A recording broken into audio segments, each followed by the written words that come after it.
Terrence Shannon Jr., best case and worst case comparisons. We both brought a player comp, and we both will try to convince each other our player comp is better. I'm excited for this one. I think the door's open. I've had some really good comps when I go head to head with you. I think the door's open here for you to potentially beat me. What is your best case scenario comparison for Terrence Shannon Jr.?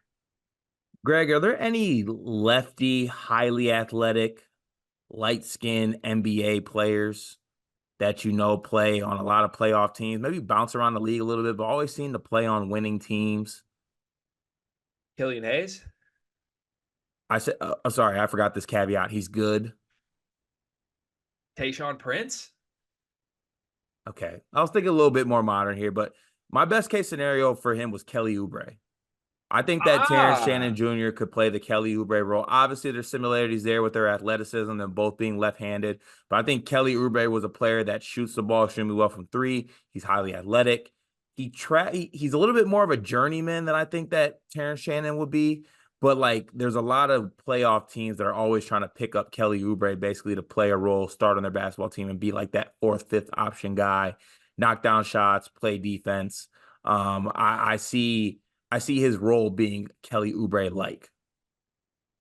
okay, I love that. It's way better than my comp. I'm telling you right now, you win the comp. They're also both extremely handsome. Want to just add that to it. I had Rudy Gay. I was trying to think of like a I don't hate that. high flying swingman wing that always left you wanting a little more. And that's no disrespect to Terrence, but like it just felt like he should have been an All-American last year. He would have been if he played the full season. But even in his biggest moments, it kind of felt like there's one little something missing there, and I don't know what it is, whether it's the half court stuff or what. Rudy Gay to me was like the all timer, like this guy's going to be the best wing in the league, and then it kind of just was like, no, he's just going to score 20 every year, and that was fine. But like then he was out of the league kind of quickly. To me, like Rudy Gay's peak, I think is what Terrence Shannon's peak could be if the best case scenario hits. Okay, I got to push back on that. When was Rudy Gay out of the league quickly? Was he never out of in my head? He like kind of fell off rather quickly. Rudy Gay played from 2006 to 2023. Yeah, but didn't he have injury issues from like 2016 onward, and the numbers like really died? I mean, somewhat, but there was a long stretch of about 10 to 12 years where he just averaged at least 18 points a game. Okay, so I'm just definitely wrong. Kelly Oubre is the best case scenario comp for sure. Let's move to worst case scenario comp.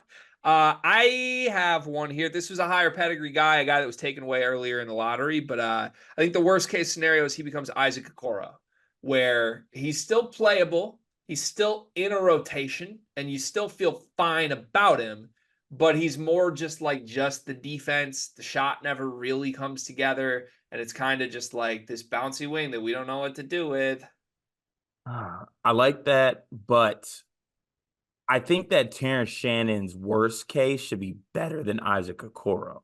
And I'm a little bit ashamed of you that you picked Isaac Okoro. So I'm going to give you somebody a little bit better, but someone I think kind of fits the mold of a transition player who at worst will just be a transition merchant and play hard and find his way in the league because of that.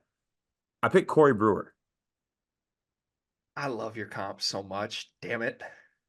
Am I going 2 for 2 here? You're going 2 for 2. They're so good. I They're got you so in good. They're hell. so good. Come Although on. didn't Corey Brewer have like a 60-point game though?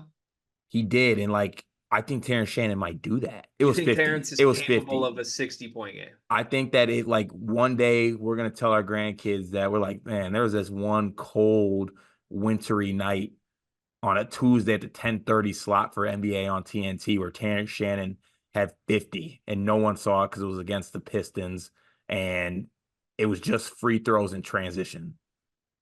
I'm disgusted that you destroyed me in this. That's what happened. Like this is one of the rarest times in Sleepers Media Channel history where like Yeah. Cart just pummeled me. That's what happened on a player that I care about as much as Terrence Shannon. I prided myself on this.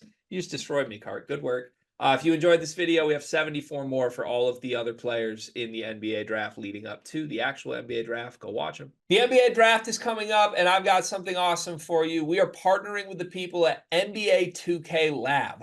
NBA 2K is the best video game on earth. The people at 2K Lab are making some awesome stuff to make that game even more fun, and they just launched their 2024 NBA Draft Simulator, where you can find the official Sleepers Media big board. We ranked our top 75 players in this draft class. Me, Carter, Brian Ralph, Riley Davis. We did it together, and it is featured on the 2K Lab NBA Draft Simulator. You can take control of any team in the draft, play GM with just one click, and see our entire rankings before these videos even come out. Check out the link in the description of this video to try out the draft sim for yourself, and you can find more mini games at nba2klab.com/nba-mini-games.